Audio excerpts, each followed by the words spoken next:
ರಾಜ್ಯ ಕಾಂಗ್ರೆಸ್ ಪಾಳೆಯದಲ್ಲಿ ಚಟುವಟಿಕೆ ಗರಿಗೆದರುತ್ತಾ ಇದೆ. ಶಾಸಕರ ಜೊತೆ ಇತ್ತ ಸುರ್ಜೇವಾಲಾ ಸಭೆ ಮಾಡ್ತಾ ಇದ್ರೆ, ಮತ್ತೊಂದು ಕಡೆ ಡಿಕೆಶಿ ಡೆಲ್ಲಿ ಕಡೆಗೆ ಪ್ರವಾಸ ಬೆಳೆಸಿದ್ದಾರೆ. ರಾಜ್ಯ ಕಾಂಗ್ರೆಸ್ ಪಾಳೆಯದಲ್ಲಿ ಗರಿಗೆದರಿದ ಚಟುವಟಿಕೆ. ಇತ್ತ ಶಾಸಕರ ಜೊತೆ ಸುರ್ಜೇವಾಲಾ ಸಭೆ, ಅತ್ತ ಡಿಕೆ ಪ್ರವಾಸ. ದೆಹಲಿಗೆ ಪ್ರಯಾಣ ಬೆಳೆಸಿದ ಸಿಎಂ ಡಿಕೆ ಶಿವಕುಮಾರ್. ದಿಲ್ಲಿಯಲ್ಲಿ ಕೇಂದ್ರ ಸಚಿವರನ್ನ ಭೇಟಿಯಾಗಲಿರುವಂತಹ ಡಿಕೆಶಿ ರಾಜ್ಯಕ್ಕೆ ಸಂಬಂಧಪಟ್ಟಂತಹ ಕೆಲ ವಿಚಾರಗಳ ಬಗ್ಗೆ ಚರ್ಚೆ ಮಾಡೋದಕ್ಕೆ ಮುಂದಾಗ್ತಾ ಇದ್ದಾರೆ ಡಿಕೆಶಿ ಅವರು. ಈ ವೇಳೆ ಕಾಂಗ್ರೆಸ್ ವರಿಷ್ಠರನ್ನ ಭೇಟಿ ಮಾಡುವಂತಹ ಸಾಧ್ಯತೆ ಇದೆ ಅಂತ ಹೇಳಲಾಗ್ತಾ ಇದೆ. ಕುತೂಹಲ ಮೂಡಿಸಿದೆ ಸಿಎಂ ಡಿಕೆ ಶಿವಕುಮಾರ್ ಅವರ ಪ್ರವಾಸ. ರಾಜ್ಯ ಕಾಂಗ್ರೆಸ್ ಪಾಳೆಯದಲ್ಲಿ ಚಟುವಟಿಕೆ ಗರಿಗೆದರ್ತಾ ಇದೆ.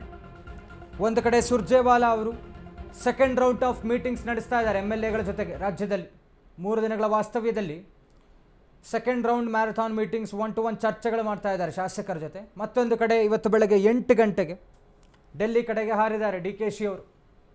ರಾಜ್ಯದ ಒಂದಷ್ಟು ವಿಚಾರಗಳನ್ನು ಚರ್ಚೆ ಮಾಡೋದಕ್ಕೆ ಸಿಎಂ ಡಿಕೆಶಿ ಡೆಲ್ಲಿಗೆ ಹೋಗಿದ್ದಾರೆ. ಕೇಂದ್ರ ಸಚಿವರನ್ನು ಭೇಟಿಯಾಗೋದಕ್ಕೋಸ್ಕರ, ರಾಜ್ಯದ ಕುರಿತಾದಂಥ ಒಂದಷ್ಟು ಚರ್ಚೆಗಳಿಗಾಗಿ. ವರಿಷ್ಠರನ್ನು ಕೂಡ ಭೇಟಿ ಆಗಬಹುದು ಅಂತ ಹೇಳಲಾಗ್ತಾ ಇದೆ. ಹೈಕಮಾಂಡ್ ವರಿಷ್ಠರು